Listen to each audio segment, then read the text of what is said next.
embarrassing. Oh my God, I just embarrassed myself in front of my new guest. Oh my God, this is crazy.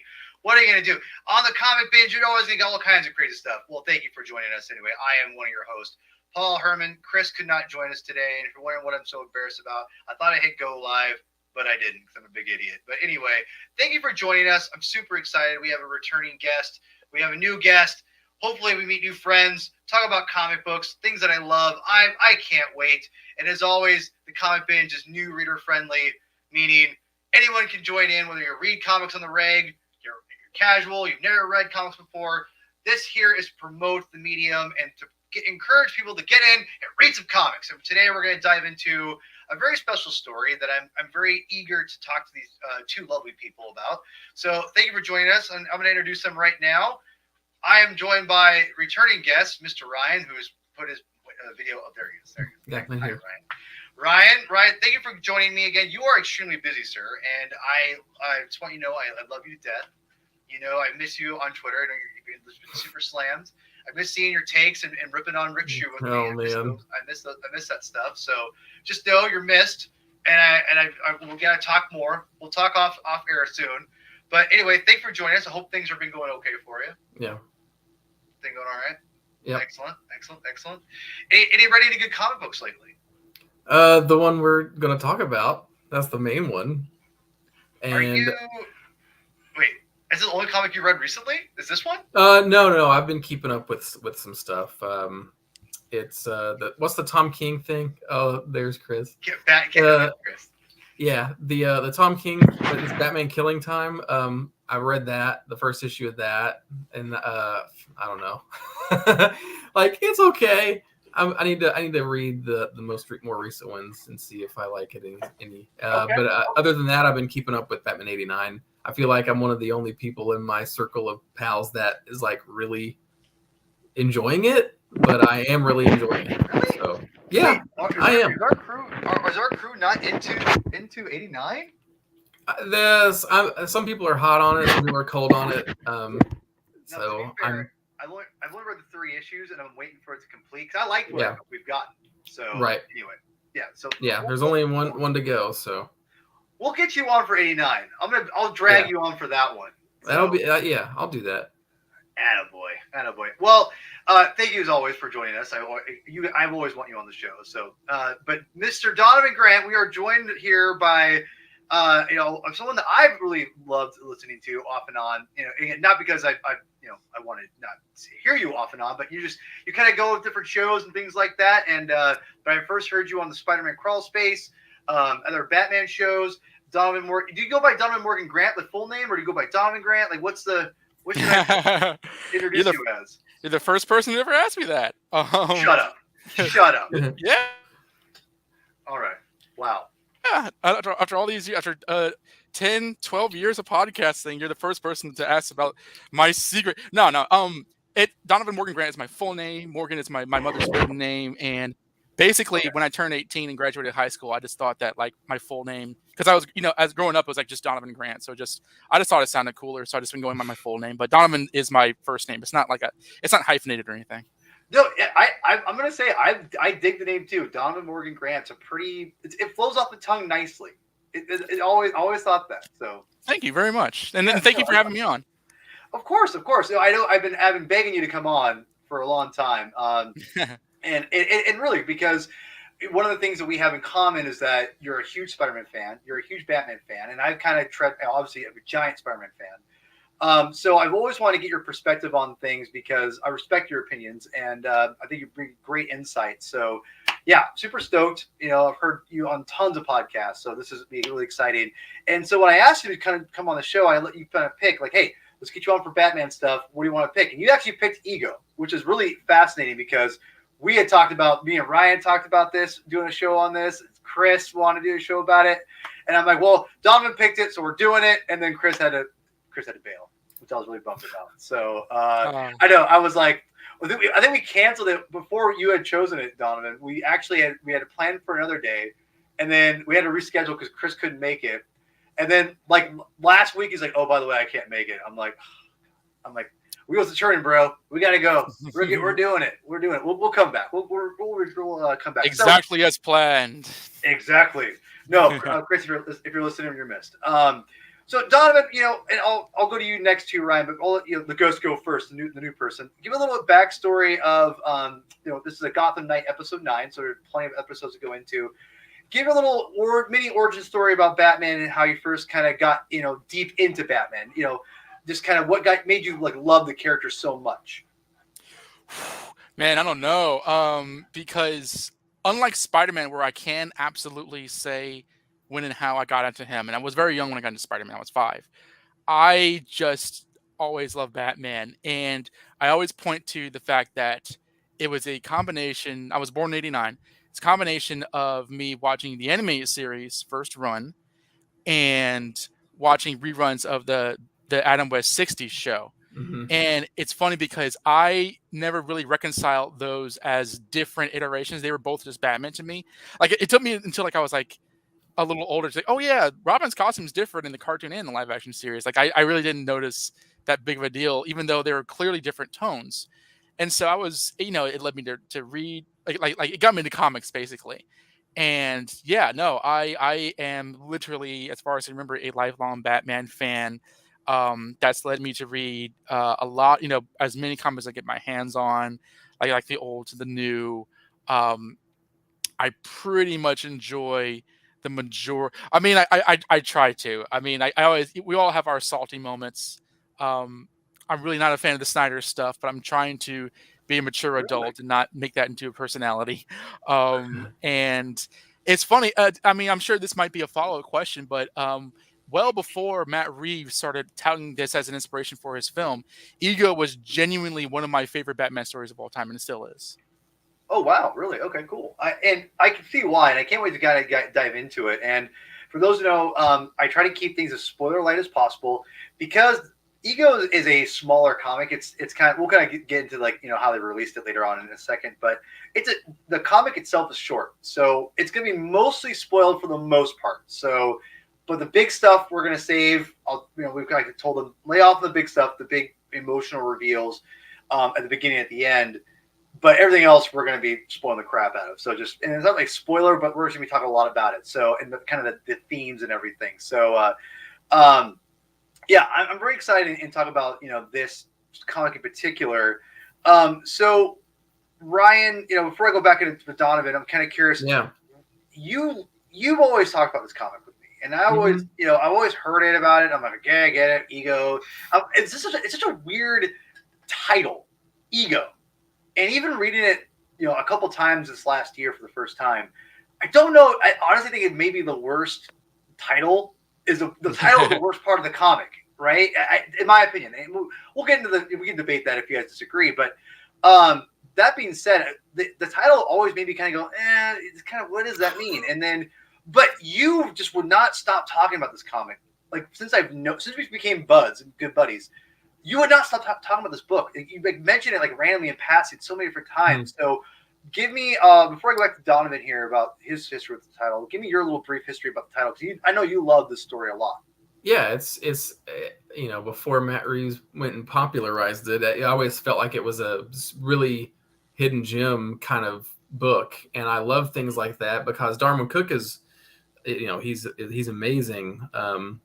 But when you have a book like this, that he didn't, I mean, he had and the way it's collected now, it's got a whole bunch of other little small things, but this one reads like a passion project from him, writer and artist and all that, and it just has a really singular vision, and it's a really interesting take on the psychology of Batman you don't always see a lot of in your standard month to month superhero type stuff.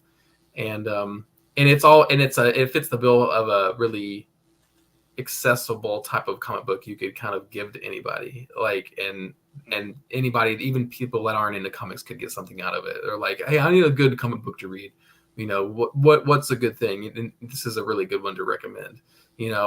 Back in the day, that used to be The Dark Knight Returns or whatever, but this is less dense than that, but it's still got a lot of depth to it. So.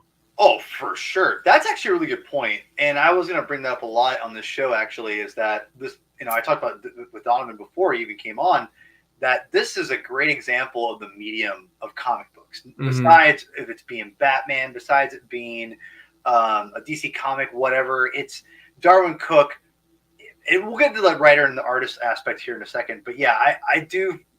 When this came out, what year did this come out? I didn't do my research on this part. I apologize. That's a good question. I feel like I feel it's like early 2000s.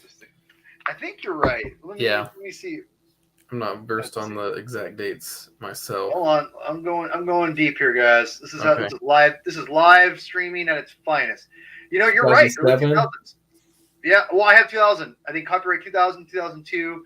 So all the stories he probably did were in that kind of order. So 2000, yeah, this came out in the year 2000. Dang. Okay, so it went around like no man's land in the usual comics. Okay, interesting. So when it came out in kind of a different time frame of Batman, because Batman was before Batman Begins, so there wasn't a real renaissance of Batman popularity at that point. I mean, Batman is popular, right? Batman's always been popular, but there wasn't this high point of we gotta, be very sacred with Batman. I feel like, with comic books and anything with these long-standing things, there's always a lot of the characters are precious to a point, and then when like the popularity wanes and the comics wane with it, that's when they get a little more creativity and they let people kind of do a little more different things, like a Batman ego, if you will. So, did you read this at the time when it came out, guys? I'll go with Brian before you go back, Donovan. I didn't read it when it came out. I think I might have gotten it in like a stack of just like because it is like a thin book. So I think at my comics shop they had, it's the same kind of size as like some of the random like Elseworlds trades or something. So I think I just got it in like a group of 5 or 6 books one day. When I was, I get this Elseworlds thing and that thing, and there's this cool thing. It looks like a Bruce Timm looking thing, Batman Ego. And and I think I had it just in a stack of things to read at one point, and I don't think I actually read it until after Darwyn Cooke passed away. And I was like, oh yeah, like I should read that book. I've had it for forever. And then I was like, oh man, what was I doing? Like I can't believe I had, this is a all-timer. After reading it for the first time, I was like, this is like, super high up there. So were you surprised when you read it? Like when I say surprised, meaning like, were you like, I can't believe how good that was? Yeah, I can't believe how good that was. Is like, I can't believe this kind of angle is there. Like, yeah. Okay. And then you go and dig into like, it's his first like published book for like DC. Like, wait, hold on. That was his first published work for DC? I think so. Before DC New Frontier? That's what it says. It's definitely before New Frontier, yeah. This was my first project for DC, yeah. So, dude, okay, full admission, and you guys can get mad at me about this. I haven't read New Frontier yet. Oh, you're in for a treat. I know, man. I have them. I bought them last year, both older trades together, volumes 1 and 2. So Comic Binge will be jumping on it one day. So, all right, Donovan, Morgan, Grant, I want to know, how did you first read this story? And it sounds, you said it's your favorite Batman story. Is that right? You said it was your favorite. It's my favorite because it's like a one shot. My favorite crossover story is Nightfall, but this is like my favorite singular story. Either this or Death Strikes at Midnight in 3, but let's just say this for this episode. And that's if you guys have not read that, that's a great one. But I remember reading this at Dramatic Pause Borders several years ago, many years ago. I was a teenager, I know, and when I was a teenager, I was kind of like leveling up in my comic book knowledge, like in terms of like knowing who the creators were. So it would have been, I think, because Darwyn Cooke was referenced in a lot of the animated series commentaries. Like he was a storyboard artist on like the new Batman Adventures, and I know he worked on Batman Beyond. He did the intro for Batman Beyond, yeah. Yeah, I was going to ask you guys that. Did he work on the animated series at all before that stuff? Because it feels exactly the same. He worked on not like the original Fox series, but like the new Batman Adventures with like Nightwing, Batgirl, and Robin, and the new designs. Like he did that era, and I know he did Batman Beyond, and I mean, like, I feel that like I knew who he was vaguely, but this was definitely before New Frontier, or at least before I read New Frontier. And I just remember, yeah, it looks like Bruce Timm, and he references Bruce Timm in like the intro. And I looked through it, and I just remember like just like sitting down, and I was like, I need to own this book, just because it was so it it it's rare that like you get that directly into Batman's psyche, like in terms of, whether he's thinking about a case or a villain, or he's actually confronting his own convictions. And Right. I just got sucked into it. I got it. I remember taking it with me to college, and like some friends of mine were in my dorm and flipping through it and getting sucked into it, and it was just such a hypnotic read that I've always valued. Yeah. And like, it's like I always had it in like the back of my pocket, like, to pop out at parties, like, you should be Batman Ego. Hey, I hope this was you at parties too, with around, anyone you were trying to hook up with. Hey guys, have you guys read this yet? Because you're in for a wild time. Oh yeah, imagine how many wild times I had just telling it to all the women who'd run away. It's like, let me tell you, let me explain to you about Batman. No, so is this the version you read at Barnes and Noble or Borders at one time? Yeah, it is. I still have the copy. I'm holding it right now. Like that version. That's it's a hardcover, but like, yeah, it's that version collected with a lot of the other like specials he had, and Catwoman's big score and stuff. Okay. Yeah, and the one that I had was the original, just Ego. The trade. Is that so? Donovan. Darwyn. Donovan. I'm going to do that a lot tonight. If you know how I mispronounce everything. Darwyn Cooke. And my boy Adam here, he said that he works in a lot of animation. I'm curious if that's where he because comics is a lot of us who know the medium or know the profession anyway, the mainstream one, even the non-mainstream one, a lot of them is not their full-time job. Comics are usually a passion project, or they're writing like 6 books to keep to make a living. But someone like Darwyn Cooke, these artists, it seems like they're animators, but they do comics on the side or something like that for extra money, or because they love it. I'm curious if Darwyn Cooke was kind of the same way. I'm not sure if any of you guys know that about him. Any knowledge about that? Anybody? I'm sorry. You're asking about like whether this was like one that he was. Well, I'm sorry. I guess I'm asking was he predominantly in animation as his main job, or was he primarily a comic book artist? I'm trying to figure out like people. I feel it's kind of like Bruce Timm was, in that like he worked in animation, and I don't want to say rose to the ranks, but he eventually kind of drifted into comic books, like a lot of his major comic stuff. I remember he did like a couple of issues of Spider-Man Tangled Web.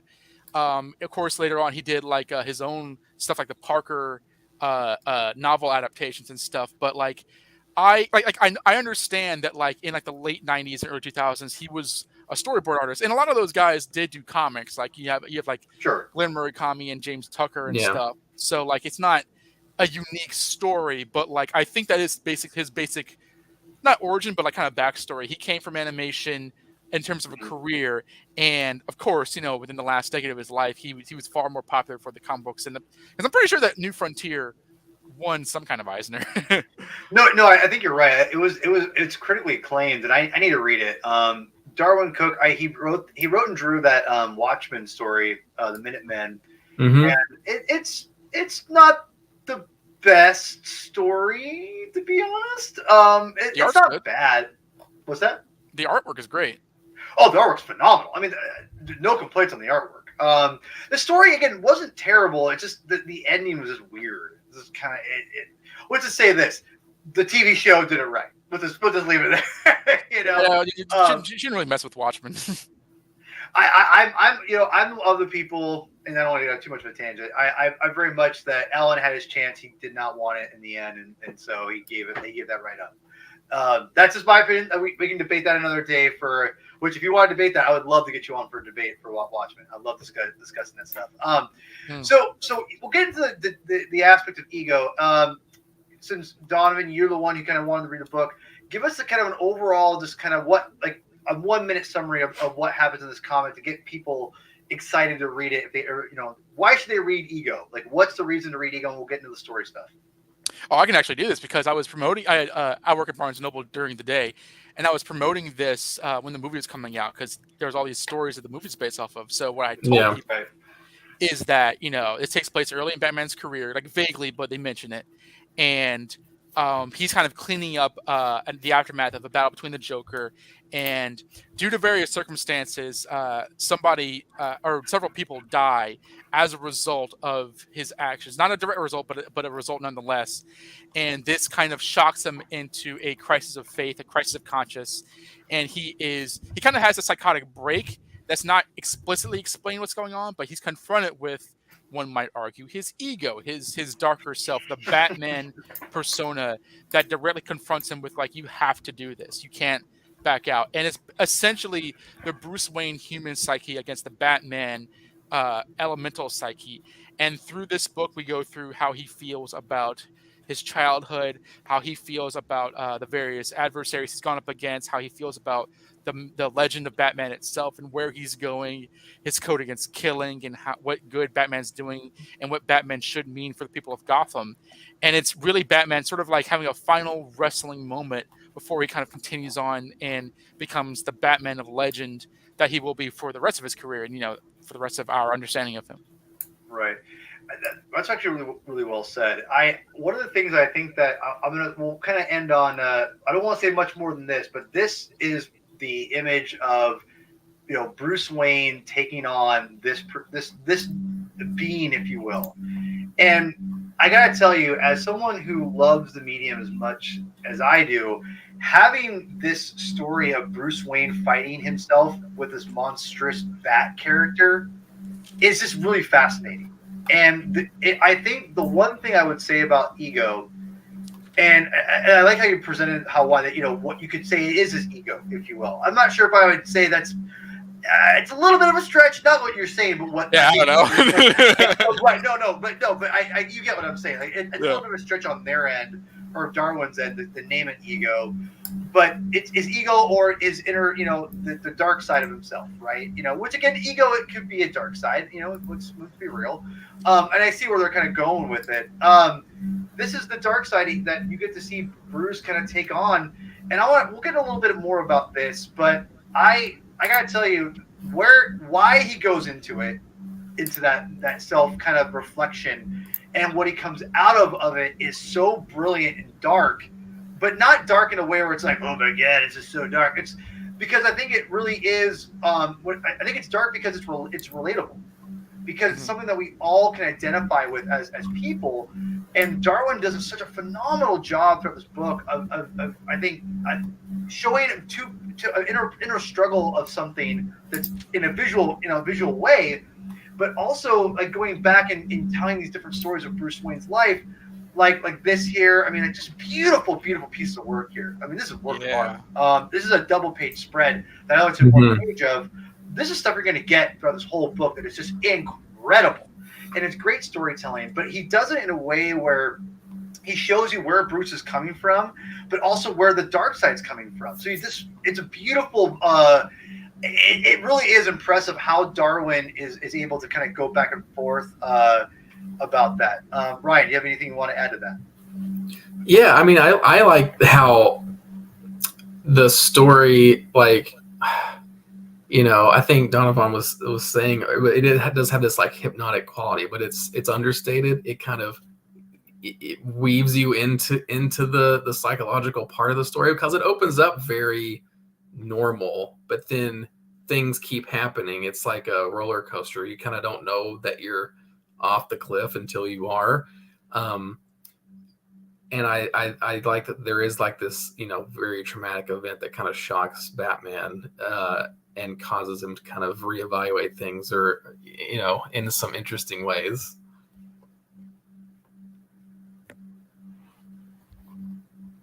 You're muted, Paul.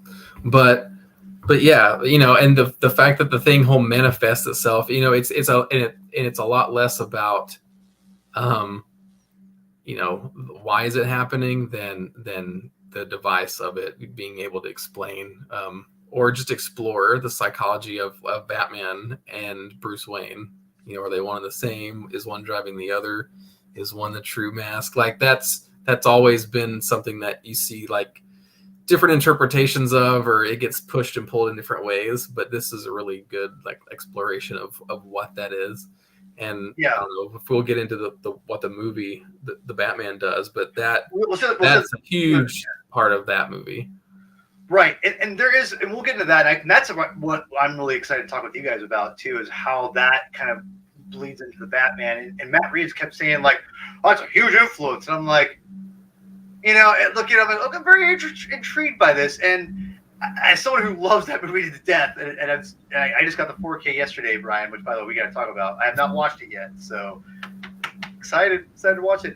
I'm very curious what you guys will say about that, but going off what you said, too, Ryan, that it's fascinating where they take this, or Darwyn takes this, and it takes us on a ride, basically. Mm-hmm. And I think that's what's so crazy is, and Donovan, I'm curious what you think about this too. When you're going and reading this book, when I think of writer-artist, it's always hard for me to think of it. It's always such a unique thing because not every artist can be a writer. And I'm not saying but if anything, the medium is tailor made for it, right? Like it's like but when you find a writer, or excuse me, an artist that can write, it is like, and when I say write, I'm just saying like write comics, when they're able to write and give us a story, like a story that's visually interesting, but also a narrative along with it. That is truly special. And the one thing that I think why Darwyn Cooke's been so regarded as a modern day legend a little bit with New Frontier, Ego, obviously other books that he wrote that hit a long run, The Spirit, which I have all the single issues. I need to read that sometime. Oh yeah. I need to read that. But all that being said, I was blown away of how he was able to weave such an interesting story and write great dialogue and really capture like this. Because again, like when I think of Batman, I think of like Year One, right? Like I think of Year One, Dark Knight Returns, like super dark, gritty, somewhat realistic Batman. Well, Darwyn Cooke takes that whole concept and puts it on its head a little bit, because he brings like I can't think of it's in the same universe, but Ego and Year One coexisting together. It's a very odd thing. Would you agree, Donovan? Like the well, I think that Cooke invokes it a bit, because there's a brief couple panels of him waiting for the bat as he was in Year One, like kind of looking at the bust of his father, and Year One like was historically, traditionally, that's his origin solidly, that's his origin. So you're not going to go back to the 30s version. But I think what I like about this is that the idea that Batman was sort of created in a single moment, and he never moved away ever since, is nice. But there is those moments of sort of like refining and reestablishing who he is and how he kind of came to be psychologically and emotionally. And I think that I think you mentioned earlier that this has sort of a dark ending. I mean, it's dark in the way that like Mask of the Phantasm is dark, because when you think about it, it's depressing. But in the moment, it feels, not even in the moment, but it's still at the same time feels really like that's Batman. And Batman is not a character that has to be grim and gritty for the sake of it. It's supposed to kind of evoke he's the Dark Knight. He is a hero who fights for justice. He's just a lot. There's something like much more intense about it. And at the end, the true ethos of the character is hope. It's hope from a dark place, but it's still hope for the citizens of Gotham, because he's fighting to protect people. He's not fighting for his sense of violent indulgence like a lot of other characters, like the Huntress historically, or characters like the Punisher or whatever have in comparison. And I think Cooke understands that, because he kind of confronts a lot of things that don't make sense about the character, and like the Bat figure in this is saying this isn't your sanctity of life is like spitting in the face of all the people that the Joker killed. How can you hope to have a normal life, kissing babies and dating women and stuff? All that kind of stuff. Like a lot of the stuff that kind of, because people on the internet always argue about what is the true Batman, and this isn't really kind of going into the more thematic things, like whether he's light or dark, but just the sort of all the different elements. Is he a detective? Is he a brawler? Is he psychotic? Is he super sane? All that kind of stuff feels very, very seamless and effortless, but it is there. It is there, and it is done in a way that kind of makes the character a lot more cohesive when you read it. That's a great point, man. And like that, it really, he does confront a lot of the things that we don't want to talk about regarding Batman. The fact that he is maybe psychotic, right? Like that whole idea, which, I think I think of the book we read a month ago here, Ryan, Imposter, right? Like Imposter kind of feels like a little more serious, a little less stylized as far as the but that concept exists, right? Like that idea of the mental instability of Bruce Wayne. Is that a benefit, or is it bad? Is it good? Is it kind of in between?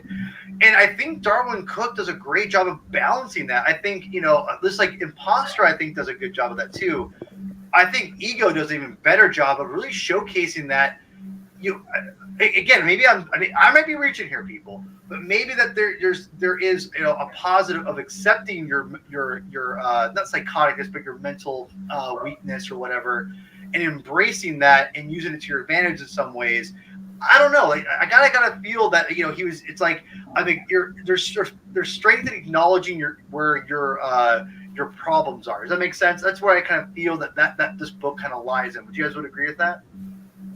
Well, what I like about it is that, like, even though there's this like bat figure speaking to Bruce Wayne is not rendered as a simpering, weak, like ineffectual, vulnerable character, because he stands on his own 2 feet. Like I like when he's repeatedly being told you have to like cross this line and kill the Joker just for the sake of your own mission. And Bruce Wayne, and I hear Kevin Conroy when I see this artwork and read this dialogue, he's like, the answer is no. Like that to me is still Batman. Like because I'm of the opinion, especially if you read Bruce Wayne Fugitive, that like it is Bruce Wayne who's the real figure. Because it's not so much Bruce Wayne in the boardroom or Batman on the streets of Gotham, but like Batman unmasked in the Batcave, and that's kind of who his true persona is. So even when he's confronted with the most extreme version of himself, there's still an iron rod of strength that kind of keeps his convictions intact. And I don't personally see the character as like mentally unstable, because he's never he's never like gone out of control. Like yes, there are times where he's a bit angry and some of his partners have to kind of hold him back or what have you, but he's never like been a loose cannon, because there's plenty of the characters for that, like Jason Todd and stuff. Like, he's never so that to me is like, no, he's not somebody who requires medication or anything like that, but he is a very extreme personality, like all superheroes are. Superheroes are. There's no such thing as a normal superhero. Even Ted Kord, the fact that he runs around, in a punk costume. Ted Kord. I'm serious. I mean, people will say like Batman's crazy. No, yeah. Like Green Arrow makes far less sense, than because at least there's a reason why Batman dresses as he does. I mean, Green Arrow is like a guy who doesn't even shave his beard and runs out shooting. And I love Green Arrow. He's one of my favorite characters. I'm not dissing him, but I'm saying that there's a lot more of a raison d'etre with Bruce Wayne that I think can be justified. Not that I need to read this to feel good about it, but I think that there's a lot more understanding that Darwyn Cooke has than other writers or even other readers, I think. Really quickly, I want to say I want to show this page. This is beautiful. This to me is what I think Darwyn Cooke brings to the medium, and this shows you the power of the medium. Yeah. This is just beautiful. 9-panel grid, old school, and just this is the power of a writer and an artist. Exactly. He knows he doesn't have to put the words there, like the images do all the heavy lifting. But again, having an artist, tell a story in that space, in that narrative, it's impressive. This is just gorgeous. Something you brought up here, Donovan, and it's almost a little bit of a tangent, but I think it's brilliant because I love discussions. I love debating. One thing you said, well, how many superheroes do superheroes take antidepressants? I don't know. Should Batman take an antidepressant? I mean, I don't think he's depressed. I think that he's obsessive, but he's not depressed. But should he? That's my question. I don't know. Do you think it'll make him a more effective crime fighter? No, that's what. No, I say that. I say this and ask this because I think it's a brilliant. It's actually a brilliant like discussion. I'm not sure if this has been addressed in superhero comics before, but that should be something that consider. I mean, like if you're fighting crime, like I always think of fighting crime as like a normal job, right? Like for them. Mhm. So like for instance, like we are. I mean, I take not mental health. So I probably should. Actually reminded me the Falcon and Winter Soldier, Disney Plus series where they had to have like the therapist and stuff. Yeah. Yeah, Well, the group therapy. but even more than that, like like I take ADHD medication because my mind, as you guys probably can see, I'm like all over the place. But the thing is, I'm fascinated because what about people who like need antidepressants because they're depressed, like a Ted Cord, if you will, right, Donovan? Like there's you brought up something interesting here with this, but I think Batman Ego kind of evokes this idea that Bruce Wayne is relatable, more relatable than we realize because of that whole dark side persona. And I love the fact that he's wrestling with it and how this big bad evil Batman Ego character. I mean, I guess you could call him Ego, which is really weird because I always think of the Marvel character or Planet Ego or Kurt Russell now. So, but like this, there's something that I want to ask you guys that I think Darwyn Cooke does interesting idea with is that does Ego represent? Is he literally the dark side of Bruce Wayne? Is this character that he puts in? Is it something that's lurking within him that Bruce Wayne is keeping at bay, or is it? He names it in the book. He names it as fear, like he's this manifestation of Bruce's fear, and what he takes and does with that turns into Batman. But then there is like this war between who Bruce Wayne is as a person and what he does with this fear, and you get to see some hints of like what happens if he lets that take over too much, and you see like Batman and fear and how that gets utilized, played with in other other Batman stories. I love in The Dark Knight Rises how Batman has to, or how Bruce has to specifically understand what fear is and how it's driving him to be able to escape out of the pit. Like that's like a huge part of that film is what he specifically does with fear, and that's like you can't make me like that movie, Ryan. Well, I'm just saying that's I'm just saying, but you're doing a good job. You're convincing me.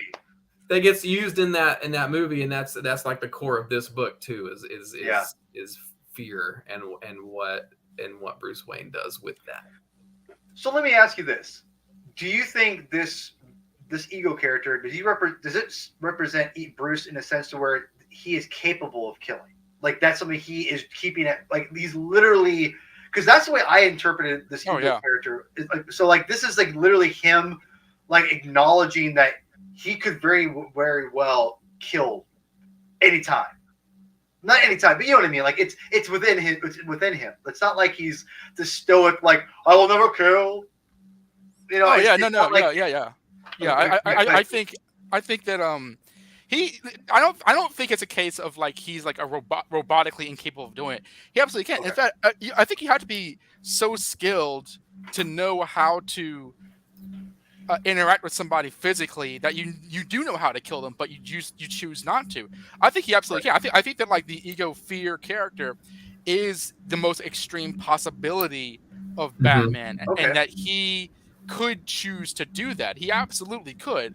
It's the Bruce Wayne element that keeps him from doing that because that's not what he finds to be effective, like truly spiritually effective. But yeah, I think that this represents like like if Batman were as crazy as people like saying that he is, this is who he would be. Mm-hmm. Well said. Yeah, this is good stuff. This is why I love like discussing like stories, and I think that.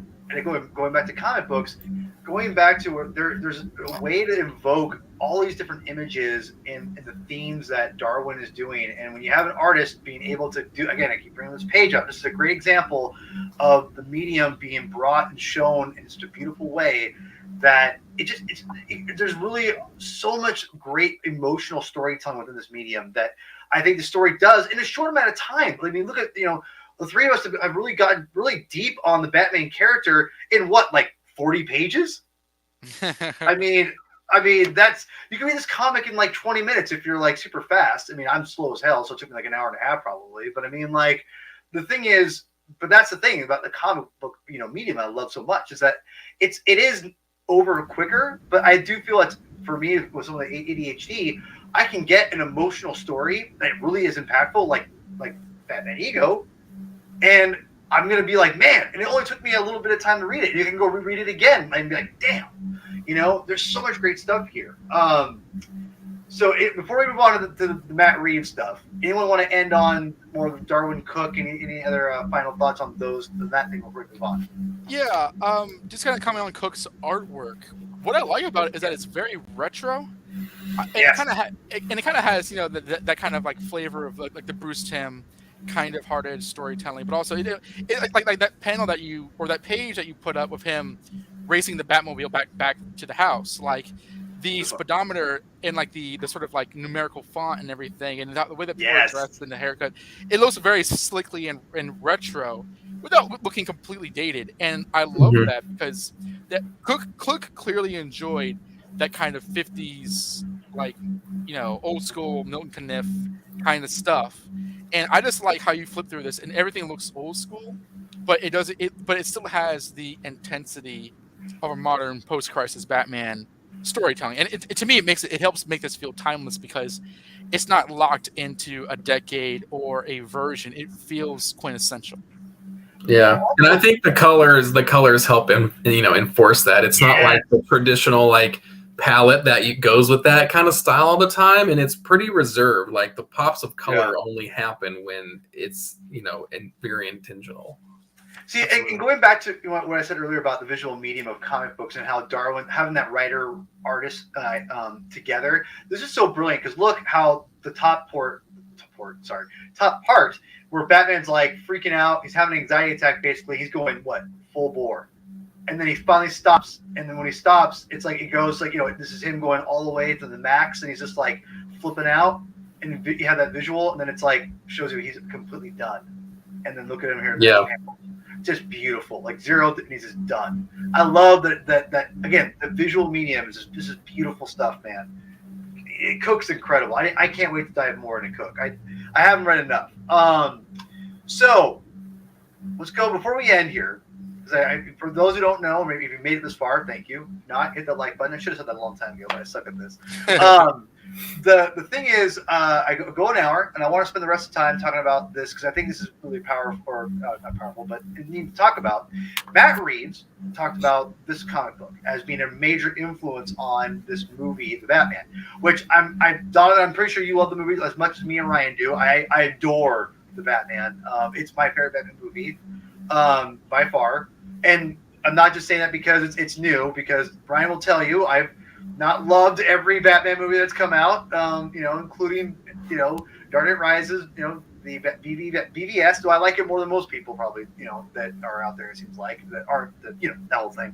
That being said, I adore this movie.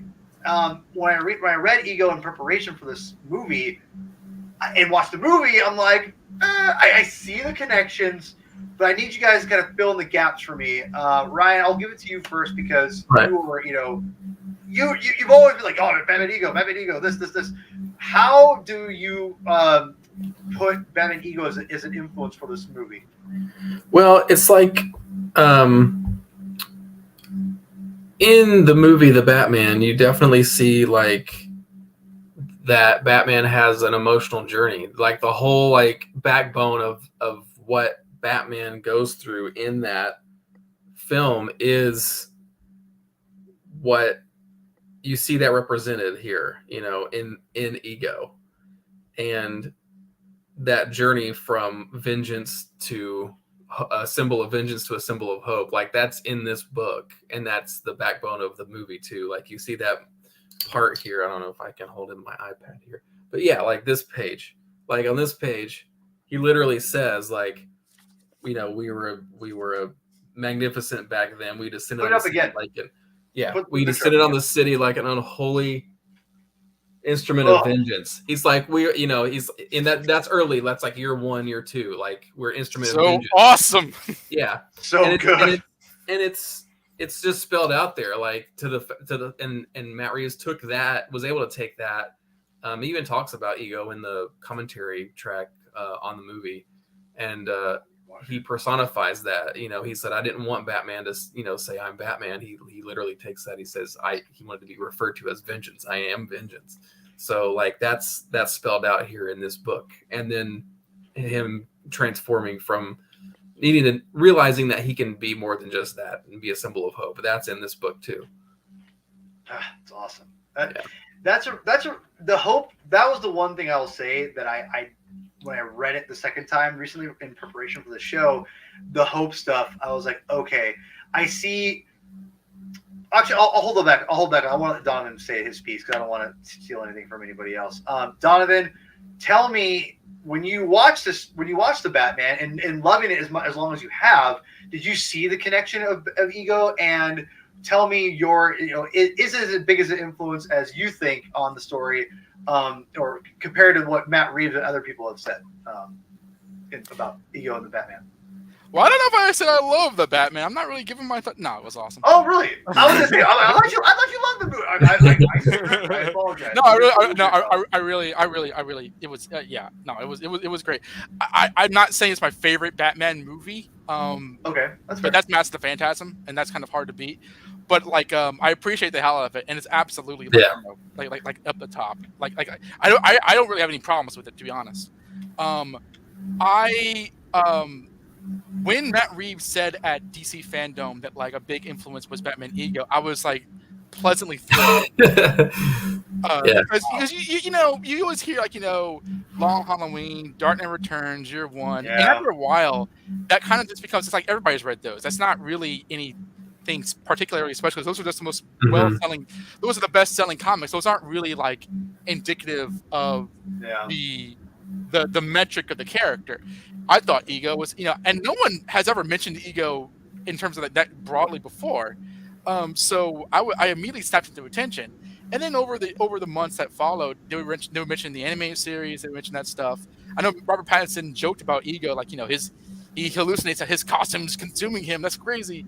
And even the way that they talk about like Batman's code against killing, that's something he has to kind of actually fight against in terms of falling into that. Yeah. But like when I was watching the movie, I could see it from both the beginning and the end, because in the beginning he's like, as he's driving back to his Wayne Tower cave or whatever it is, he's like, I'm not making much of a difference, but I have to push harder. Yeah. And that kind of tracks the opening sort of sense of gloom that he has, where he's like I don't know if I'm making the city better. I don't even know if I'm making myself better.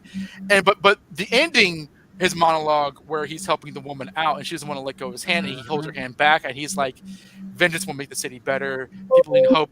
That was me. Like I clapped, snapped my fingers, and did the Leo meme. Like that's ego right there. That is Batman. That is Batman ego. And like I like how it's not them doing a song and dance about it. If you know, but like it's right away. Like that's a very healthy translation of the meaning of that story. And I think what I love about it is that Batman's not really been defined that humanely before in the films. He's very much he's very much you see what you get. But here it's like there is a character evolution that makes him a lot more of a wholesome hero that I appreciate in the comics, and that was true to the character. And seeing that, I'm like, yeah, this is it. In terms of theming, in terms of setup, in terms of journey, this is the inspiration right there. Man, you nailed it. And I'm glad I gave it to you first, because I was going to say I didn't really see it at first when I watched the movie, because they put so many different influences on their sleeve. And I've talked about on this show many times, and I'm curious what you think of this too, Donovan, that the Batman very much is almost like a Marvel MCU film. And I say that only because it takes so many influences and different storylines and mashes them together, but makes them a cohesive story that's just a really powerful story. And I think that Marvel has done a great job of that. Matt Reeves, and again, they're not the ones who originated that for adaptations, but you get what I'm saying. I think they've kind of mastered of taking different things and not just adapting one story, but different storylines. And that's somewhat risky, but Matt Reeves, knowing the character so well and getting deep into the themes, he was able to weave so many different things that, like, when I watched it, I'm like, oh man, I didn't even think about ego. But when I reread it, and I immediately thought of the ending, because the ending is one of my favorite parts of the movie. And when I say the ending, I'm not talking about when he's fighting all the guys on the rooftop. I mean, that's great and all. But my favorite part of the movie is literally when he's helping the people with the flare. Yeah. And he's walking out. And then, like you said, when he's helping Gotham, he's being a freaking hero, man. Like, he's helping Gotham. Like, he's literally helping I love them. the Chiron Batman saves hundreds, and the Riddler's like, no! Dude, yeah. Like, and when that woman, dude, this is gonna be super cheeseball, and I'm not sure if it's because I have a daughter, because I can't tell if it's a woman or a girl. It's almost like ambiguous. I can't tell. It's hard to tell. She's covered in dirt. It looks like a girl. It looks like a little girl. I can't tell. It's weird. I can't tell. Either way, when she grabs his hand, I get emotional. Like, I legitimately get emotional. And I can't explain it. Like, I don't know if it's because I'm a softie in my old age. I don't know. But sure. when like, you know, he's taking her and he's holding her and he puts her down and she grabs his hand and he's like, it's okay.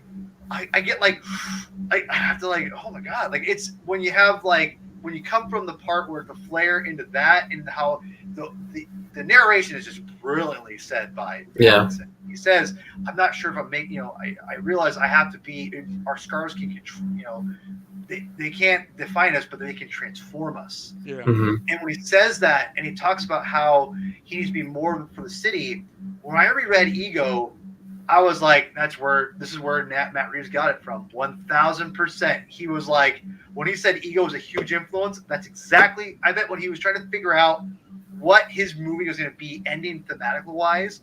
And again, I love the fact he's going deep on freaking comic books, man. Instead of being like, let me figure this out, have a better idea. It's like, no, I'm going to pour myself into the comic books. And I'm like, oh shit! I just found a great, like, through this, I found my movie, you know, and that's what he said basically. That's what he's saying, and I just love that. I love that he's like going deep in what makes a character tick, and he found it, and he blasted it out on that movie and made it his. That was the end destination where all his characters were going to, and it's brilliant. And I think that the movie is, if anything, you know, people talk about, again, I'm not a Snyder hater. I love, you know, anyone who follows me on Twitter and listens to the episode on the Comic Binge, I love Zack Snyder's Justice League. I think it's incredible. I love it. It's maybe my top 10 superhero movies of all time. Literally, I love it. I don't, you know, again, Batman was a little bit damaged brand from BBS and the Joss Whedon version.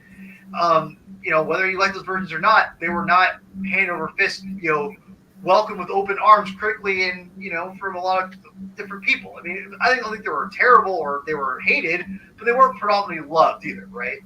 So Batman was kind of in a weird spot, and Matt Reeves took the character, and it wasn't like a runaway, like, smash hit, but it was a successful hit. I would say it's a smash hit given the circumstances, but regardless, he's resurrected Batman, and not resurrected, but he's brought back Batman to, I think, a more pop culture level where people are like, yeah, Batman's pretty rad, you know, again, I think a little bit. And to be honest, he did it by going back to the comic books. And I think Ego is the reason. You could argue that Ego is the reason what got him there in the first place, because it is the ending where he goes. This is what gives Matt everything he needs to do to get where, to bring the characters from point A to point Z. And I love it. I think Ego, it wasn't until I read this final time that it clicked and went, okay, I get it now. Like, I see where it's going. Yeah. I think The aesthetics and the drive of the movie come a lot from year one, but like the emotional core and journey of the film is definitely rooted with Batman Ego. And I think, and this is an opinion, I'm not even going to, like, you know, argue this or like die on this hill, but I think genuinely Matt Reeves, and to a lesser but not an insignificant extent, Robert Pattinson, they kind of came to the movie already Batman fans. Like genuinely. I mean, I don't know if Pattinson was a comic reader, but like Matt Reeves seems like he was. Whereas Like, I agree. Yeah. like Zack Snyder straight up said the comics he read were like Dark Knight Returns, And Watchmen, Watchmen. 300, but he wasn't like Yeah. an issue to issue comic book. Like he wasn't in the comic store or anything. And nothing wrong with that. Nothing wrong with that. And there's nothing wrong with that. Like I'm not trying to say that he should have been, but like he had Right. his tastes. Nolan didn't read the comics. His memories were. He kind of had to have the material brought to him to find out what to do with it. Burton, Goyer, can you help me? Well, not just that, but Pattinson and Reeves both are Batman movie fans. They both talked about like things that they liked or observed from all the previous movies, or like from Pattinson's angle, it's like, well, there's something to love in all the other Batman movies, and he had to figure out how to approach it. And for Reeves' standpoint, he's like, there have been a lot of good Batman movies, and now I'm the one that's got to make it. And so he had to kind of look at it from a filmmaker's perspective too. And you know, that's not something that you always see other directors talk about or mention. Mm-hmm. Oh yeah, no, I think that like it was a very healthy way into it. I mean, like the blueprint is actually kind of like Long Halloween, like the long form mystery storytelling. The aesthetic is absolutely year one, but I think the heart is pattern after ego.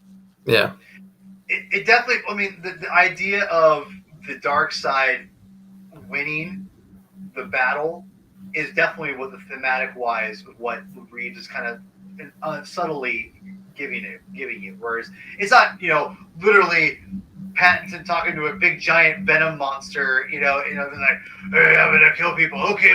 That'd be awesome. I mean, it would be kind of rad. Especially if Tom Hardy voiced this character, right? I mean, that'd be pretty amazing. But that being said, I definitely feel like that was the heart of it. Like you said, that was the undercurrent, underlying like thematic or theme. But then it just goes full on ego at the very end, which it was perfect. I mean, again, bringing what I talked about before.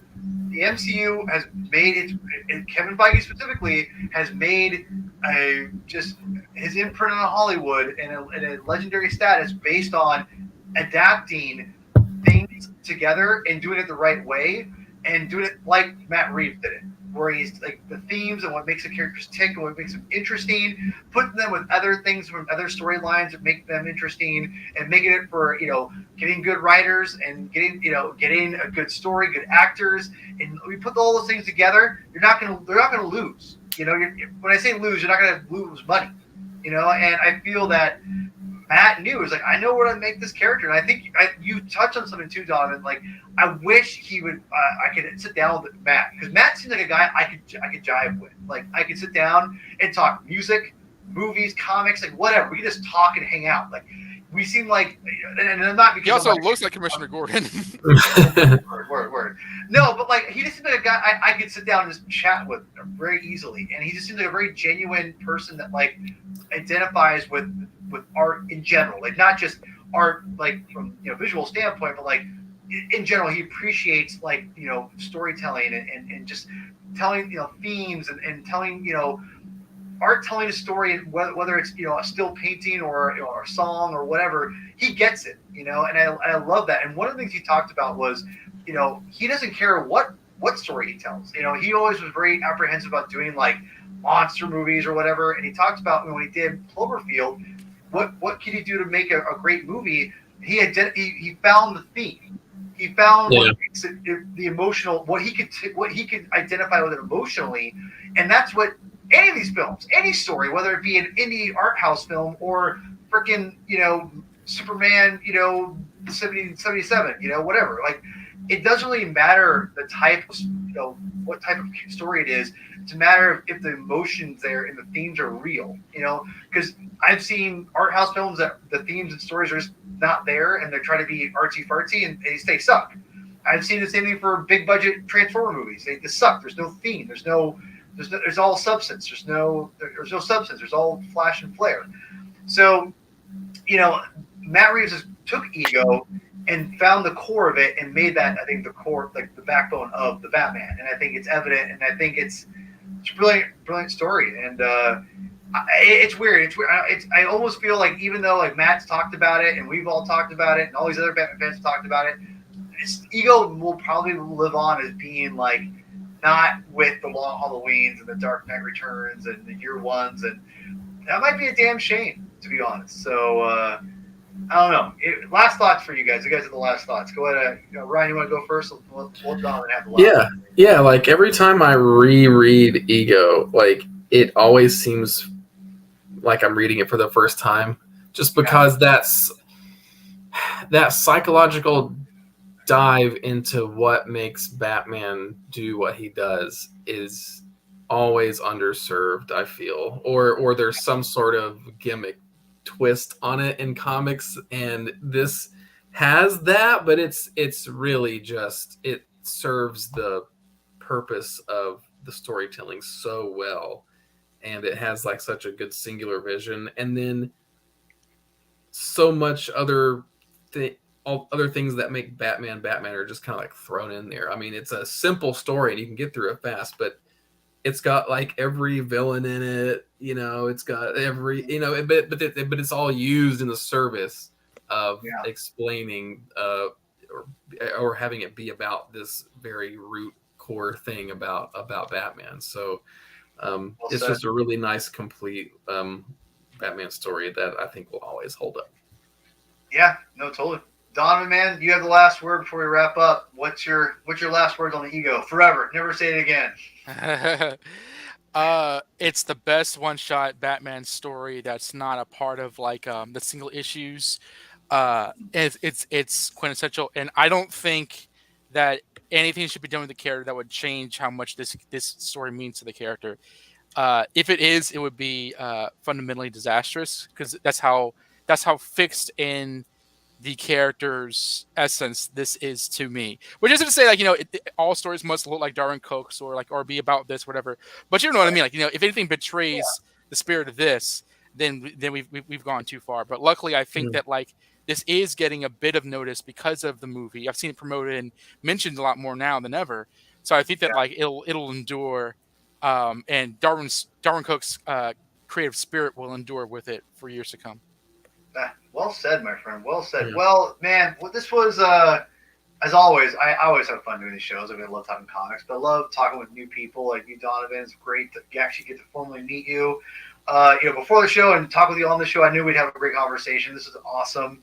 I love going deep on stuff in anything, especially with comic books. Obviously, it's why I have the whole show about it, or channel about it. But no, I just the comic medium is so underserved and so appreciated for deep storytelling that it bothers me.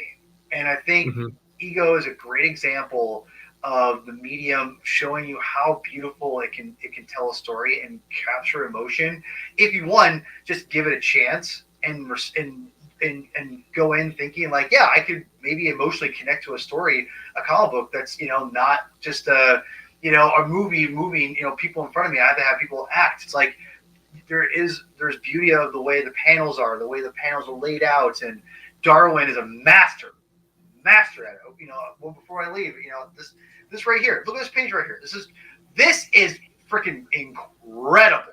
Yeah. I meant to mention this earlier. This evokes emotion. I mean, look, this is totally invokes so much about Batman here, and it's just it's gorgeous, man. This is phenomenal. I would love to get this a nice high res poster of this on my wall. Like this is art. I always joke about taking a clip from Unbreakable with Elijah saying, talking to the guy who's like, this, my friend, is art. Like I just love that. I'm gonna eventually make an intro for the show, and it's gonna be laced with like just a crap load of Unbreakable scenes from Elijah. Incredible in that, but in general. But like this, when he talks about comics, is like how he just treats them as like pristine art and they're like high form. And there is, to be honest, I kind of feel a little bit like Elijah's pain here. It's like, I'm not gonna be that. I'm not gonna be a gatekeeper like he is, but there is like this. There's an art. Like there's the way that Darwyn Cooke understands. Like make one panel bigger, make one thing smaller to give you perception, to give you idea. Like there's a subconsciousness to comic books like film, but even more so, I'd say you have to really be aware of it. And I think people just don't. Mainstream people who just think of comics as kid stuff, they're missing out on a beautiful art form. And that's what the comic binge exists for, showcasing that and showing how great the stories are. So anyway, guys, thanks so much for joining me. I really appreciate it. I guess you're late where you guys are. it means a lot to me taking your time out of your precious, lives. Honestly, I mean that. I'm not just being funny. I mean serious. It means a lot to me. Thank you, Donovan. Again, nice meeting you, man. It's been great. Where can people find you, support you? Where's your stuff at, man? Again, thank you very much for having me on. This is great, and I'd be happy to do it again. So I appreciate the opportunity. Yes. My current gig, you can find me. Well, first of all, you can actually go to DC Infinite. That's where I genuinely work. You can find my stuff there. The search is kind of wonky, but I do pieces and articles. My most recent works were surrounding the promotion of Batman. Like I did an article about Batman and Catwoman. There's some stuff on Milestone that's coming out in terms of Icon and Rocket, and I did an interview with Jeffrey Thorne.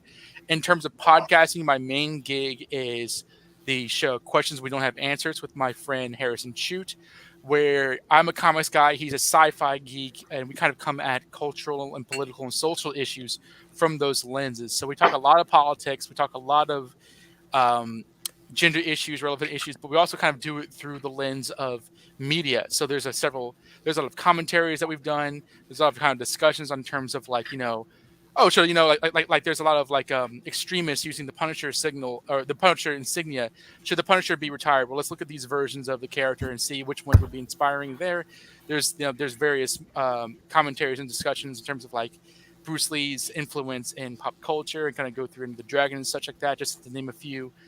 We've had several guests on to talk about topics ranging from video games to abortion and everything in between. So it's a very, very serious yet irreverent show that I'm quite proud of.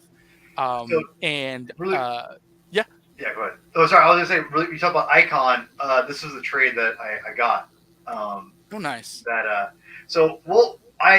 You can come on and you can tell me whatever you want to talk about. I'll book you. So you just tell me what you want to read. If you want to read Icon, we can dive through this and analyze it. I mean, I've been wanting to read this for a long time. But I was waiting for the compendium I told you about before the show. But I have this ready to read if you want to read this. So just keep that in mind. I would love to dive into this at some point. So, but you can come on and talk about whatever you want eventually. You just let me know. I'll book it. We'll schedule it. Anyway, continue with picking your stuff out, and go ahead. Oh yeah, no, I appreciate that. The last thing I just say is that I've still, after all these years, I still do work on BatmanUniverse.net. I review the Nightwing title by Tom Taylor and Bruno Redondo, which I'm really enjoying. So every time there's a new issue of Nightwing out, you can expect a review by me on the BatmanUniverse.net. And again, thank you very much for having me on. Of course, man. Honestly, we'll get you on. If you want to come on, trust me, you don't have to push me around. People, come on. Let's just do this. So yeah, you just tell me what you want. It's every Tuesday basically. So we just gotta tell me. I'll book it and we'll go from there. You can invite people anyone else you want on too. I trust you. So just holler at me and we'll figure it out. So yeah, it's all good. But Ryan, as my dear friend, thank you so much you're a busy guy. And I am so appreciative of you jumping on, and I want you on more.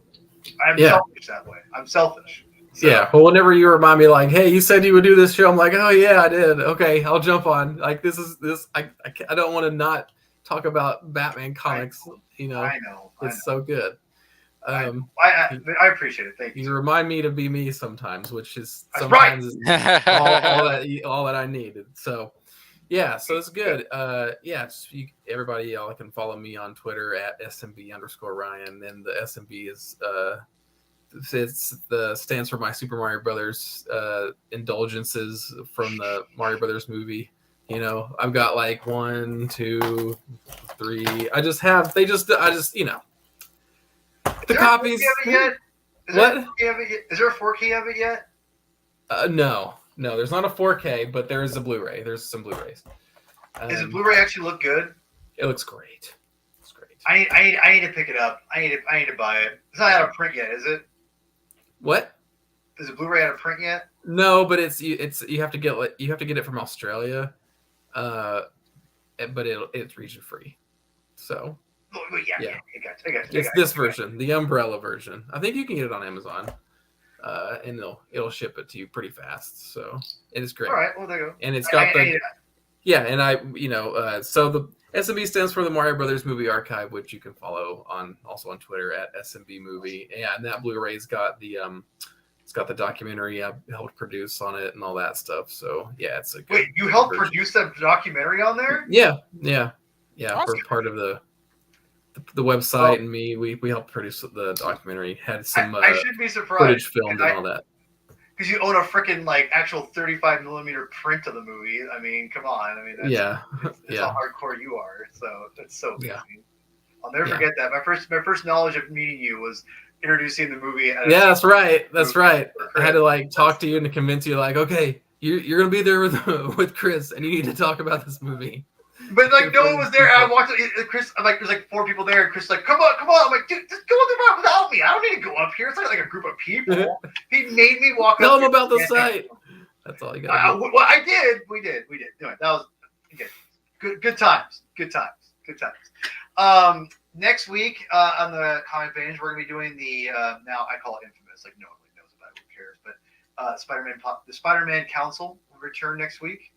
We are reviewing the first 40 issues of JMS's run, and very, very excited. Very, very excited. It's going to be a lot of fun. The first episode was very well received, and I had a blast. And if you don't know what that means, what the council means, it means a little more strict. The gavel. I literally put the hammer down. I'm trying to debate. I have many different bathtub versions of these guys. Which, by the way, I love the bathtub versions. Anyway, I digress. If you haven't already, there's probably only 2 people watching this all the way through. Please like, subscribe if you haven't already. I really appreciate all the new subscribers.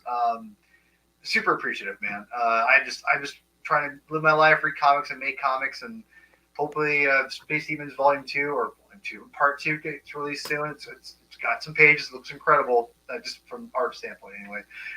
So yeah, we next week Spider-Man Council, and we got a big June. June's gonna be nuts, man. June's gonna be crazy. So everyone, thank you so much for joining us. And because Chris isn't here, I'll end it for us. Read more comics. All right, guys. Peace out.